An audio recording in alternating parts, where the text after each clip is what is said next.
Arakugamba n'abanyamakuru RDC imekatatu y'abajenye nagira ngo ababona bari kutekateka ngo zemyoga zikaba zigiye kasimo ka President Museveni nibije ko bitebeza polisi abantu abo urukumanya ngo gatora sente either uri a executive ninga uri umumba buruze utagarura sente turiyunza kwa twarundo. There is no doubt about that. Ababiri n'abakitwara ngo neza government nabwo ico abantu tubarasovaho yakira sente, that one take it from me as the RDC.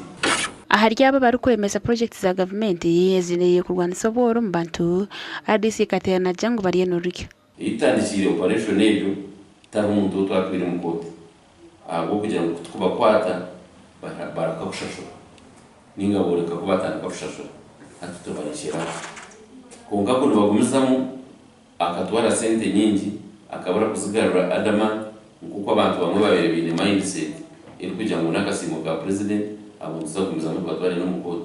Omukugamba kwa RDC asimira abona bakora iseje sente ze kwetungura kandi tubaronzire kuganiraho nabo.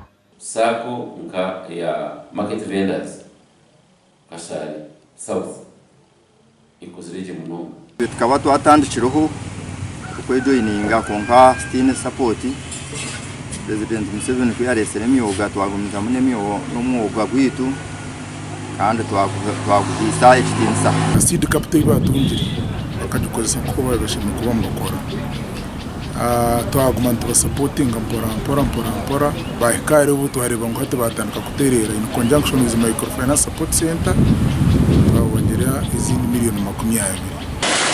Aha TV West Susan Chelsea.